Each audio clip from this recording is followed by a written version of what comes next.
வணக்கம். மிரட்டும் மழை, தொடரும் பிரச்சனை. மிக்ஜாம் புயலால் பாதிக்கப்பட்ட மக்களுக்கு ரூ. 6,000 நிவாரண நிதி கிடைக்கப்பெற்றதா? இது போன்ற பிரச்சனைகள் இந்த வீடியோவில் நம்ம பார்க்க போகிறோம். கடந்த வாரம் மிக்ஜாம் புயலால் பாதிக்கப்பட்ட சென்னை, திருவள்ளூர், காஞ்சிபுரம், செங்கல்பட்டு இந்த 4 மாவட்டங்களில் மிகப்பெரிய பாதிப்பு. குறிப்பாக சென்னையில் மிகப்பெரிய பாதிப்பு ஏற்பட்டது. அந்த பகுதிகளில் இருக்கக்கூடிய மக்களுக்கு, பாதிக்கப்பட்ட மக்களுக்கு நிவாரணத் தொகையாக ரூ. 6,000 வழங்கப்படும் அப்படின்னு சொல்லிட்டு தமிழக முதலமைச்சர் தெரிவிச்சிருந்தார்.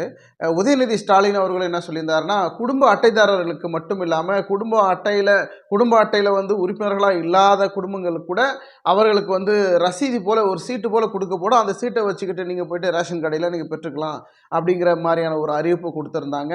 ரேஷன் கார்டு இல்லாதவர்கள் அவர்கள் பெறக்கூடிய நிவாரண நிதி வாங்குறதுல மிகப்பெரிய சிக்கலும் இருக்குது. ஏன்னா ரேஷன் கார்டை வச்சுக்கிட்டு இருந்தாலே அவங்களே போய் நிவாரண நிதி வாங்குறதுல பெரிய சிக்கல் இருக்குதுன்னு மக்கள் கொந்தளிக்கிறாங்க. எங்களுக்கு கிடைக்கல, எங்களுக்கு ரேஷன் கார்டு இருக்குது, எங்கள் குடும்பத்தில் இத்தனை உறுப்பினர் இருக்கிறாங்க, எங்கள் பாதிப்பு, எங்களுடைய பொருள், அதாவது எங்களுடைய உடைமைகள், பொருள் எல்லாமே ரொம்ப பாதிச்சிருக்குது, இது ரூ. 6,000 எங்களுக்கு பத்தாது அப்படின்னு ஒரு பக்கம் பொதுமக்கள் எல்லாம், பாதிக்கப்பட்ட மக்கள் சொல்கிறாங்க.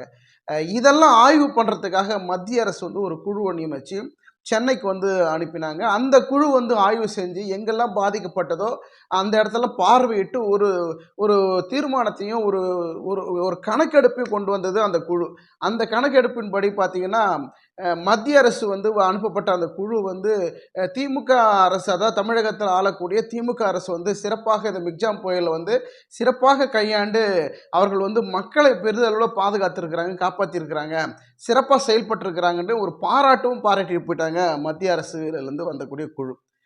இந்த விஷயத்தை அதிமுகவினுடைய முன்னாள் அமைச்சர் ஜெயக்குமார் அவர்கள் என்ன பண்ணுறாங்கன்னா, அது மக்கள் எப்படி பாதிச்சிருக்கிறாங்க, மத்திய அரசு ஒரு குழுவை அனுப்பி திமுக நல்லா பண்ணியிருக்கிறாங்க, மிக்ஜாம் புயலில் சிறப்பாக செஞ்சுருக்கிறாங்க, பாராட்டிட்டு போயிட்டாங்க, அது எப்படி?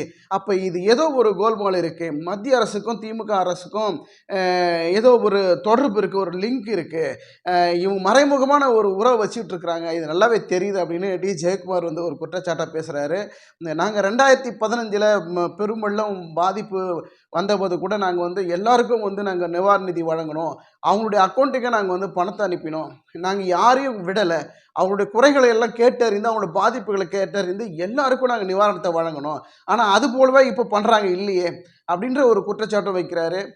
எடப்பாடி பழனிசாமி, ஏன்பா சும்மா ஏன்பா நீ வாய்க்கு வந்தெல்லாம் பேசிக்கிட்டு இருக்கிற மாதிரின்னு காட்டமாக எடப்பாடி ஜெயக்குமாரை சொல்கிற மாதிரி தான் அவருடைய மைண்ட் வாய்ஸ் இருக்குது. ஏன்னா நாங்களே சும்மா இருக்கிறோம், அதிமுகனுடைய பொதுச்செயலர் நானே சும்மா இருக்கிறேன், ஏன்னா நம்மளுடைய உறவு அதிமுக பிஜேபியோட உறவு இருக்குதுன்னு சொல்லிட்டு ஏற்கனவே சட்டமன்றத்தில் முதலமைச்சர் மு க ஸ்டாலின் அவர்கள் கள்ள தொடர்பில் இருக்கிறாங்க, அதிமுக பிஜேபியோட கள்ள தொடர்பில் இருக்குதுன்னு சொல்லிட்டு ஏற்கனவே முதலமைச்சர் சொல்லிக்கிட்டு இருக்கிறாரு, நீ இந்த நேரத்தில் போய் அவுத்து விட்டு இருக்கிற, நீ திமுக பிஜேபியோட உறவில் இருக்கிறாங்க, மறைமுகமான தொடர்பில் இருக்கிறாங்கன்னு சொல்லிட்டீங்கன்னா, நம்ம அவரை சொல்ல, நீங்கள் நம்மளை அவங்க சொல்ல, நம்ம அவங்கள சொல்லன்னு மாறி மாறி போயிட்டு இந்த விஷயம் போயிட்டு இருந்தா என்ன பண்ணுறது, நீ கொஞ்சம் அமைதியாக இருப்போம் அப்படிங்கிற மாதிரி தான் எடப்பாடியினுடைய வாய்ஸ் இருக்குது.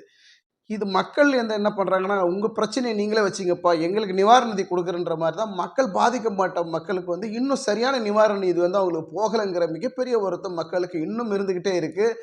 குறிப்பாக பாதிக்கப்பட்ட, அதாவது சின்ன சின்ன யூடியூப் சேனல்கள் கூட அங்கே பாதிக்கப்பட்ட மக்களை நேரடியாக சந்தித்து உதவி பண்ணியிருக்கிறாங்க. அவர்களை நேரடியாக போய் புகைப்படங்கள் எடுத்து வீடியோ எடுத்து போடுற காட்சியெல்லாம் பார்க்கும்போது பார்த்திங்கன்னா, வீட்டுக்குள்ளே தண்ணி நிறைய போயிருக்கிற பாதிப்பு நிறைய இருக்குது. அந்த பகுதிகளெலாம் எந்த அதிகாரியும் தமிழக அரசு சார்ந்த அனுப்பப்பட்ட அதிகாரிகள் யாரும் எங்கள் பகுதிக்கு வரல, எங்களுக்கு போதுமான விஷயமே இது வரைக்கும் செய்யவே இல்லை அப்படின்னு மக்கள் கொந்தளிக்கிற காட்சி கூட நம்ம வலைதளங்களில் பார்க்க முடியுது.